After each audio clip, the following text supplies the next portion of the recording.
तो मोदी की कैबिनेट की स्पेशल बैठक समाप्त। पेंशनधारियों को बड़ा तोहफा 58% डीए के साथ मिलेंगे जो है कि पेंशन में लाभ, और जो है कि उनको बोनस 23,000 रुपये, और जो है कि 18 माह का एरियर एडवांस में दिए जाने पर हुआ है फैसला।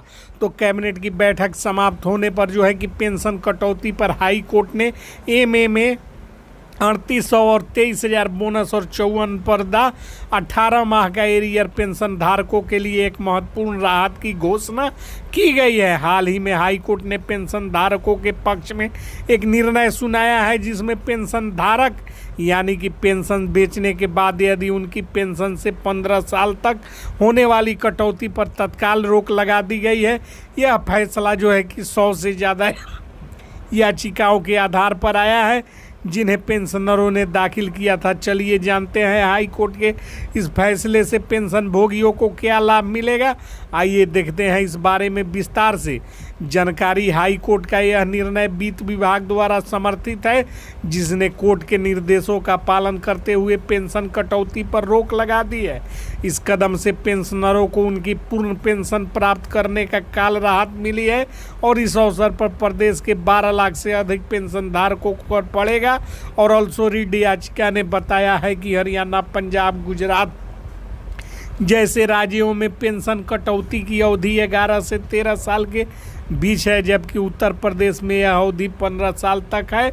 और इस असमानता के चलते पेंशनरों ने मांग की है कि कटौती अवधि को 10 साल घटाया जाए, और इस मांग के आधार पर बैंकों की ब्याज दरें घटी है, और वर्तमान में 15 साल की कटौती जारी रखना उचित नहीं प्रतीत होता। वित्त विभाग ने इस बहस से स्पष्ट किया है कि पेंशन की राशि का कारण कोई ऋण नहीं, बल्कि यह सुविधा है जो पेंशनरों को सेवानिवृत्ति के बाद उनकी आपातकालीन ज़रूरतों को दी जाती है। 58% डीए देने और 23,000 रुपये जो है कि एक मुश्त उनको जो है कि तत्काल लाभ प्रदान करने का आदेश भी कोर्ट ने दिया है। और इस पर केंद्र की मोदी सरकार सहमत है और कह रही है कि ऋण कोई जो है कि उनको एक सुविधा है। और इसके अलावा वित्त विभाग ने बताया कि अगर किसी पेंशनर का निधन हो जाता है तो सरकार उस पर से ऋण माफ़ कर देती है, और उनके परिजनों को इसकी वसूली नहीं की जाती। हाई कोर्ट का यह फैसला पेंशन धारकों के लिए बड़ी जीत है, और यह दिखाता है कि न्यायिक प्रणाली पेंशन धारकों के हक में कैसे काम कर रही है। और फैसले न केवल तत्काल राहत देगी, बल्कि भविष्य में इस तरह की मांगों को लेकर नीतियों में बदलाव की भी उम्मीद की जा रही है। रेलवे कर्मचारियों के लिए सरकार ने बोनस का ऐलान, और केंद्र सेंट्रल गवर्नमेंट ने रेलवे कर्मचारियों को गुड न्यूज दी है। कर्मचारियों को 78 दिनों का दिवाली बोनस दिया जाएगा। यह फैसला गुरुवार को प्रधानमंत्री नरेंद्र मोदी, प्राइम मिनिस्टर मोदी की अध्यक्षता में हुई कैबिनेट की मीटिंग में लाया गया। इसकी जानकारी केंद्रीय मंत्री अश्विनी चौबे ने प्रेस कॉन्फ्रेंस कर दिया है। यह बोनस उत्पाद पीएलबी से जुड़े रेल कर्मचारियों को दिया जाएगा, और बोनस के मद में रेल कर्मचारियों को कुल 229 करोड़ मिलेंगे।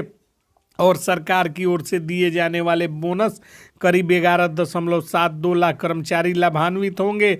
और केंद्र सरकार के डीए में से 2 बार रिव्यू किया जाता है, जो आमतौर पर जनवरी से जुलाई में होता है। पिछले साल अक्टूबर के हफ्ते में डीए बढ़ाया गया था, जिससे इस साल इसी समय दौरान बढ़ाने की उम्मीद बढ़ी है। महंगाई भत्ता को कर्मचारियों की महंगाई से निपटने में मदद करने के लिए बनाया गया है। इसके तहत कंज्यूमर प्राइस इंडेक्स के आधार पर सैलरी का एडजस्ट होती है।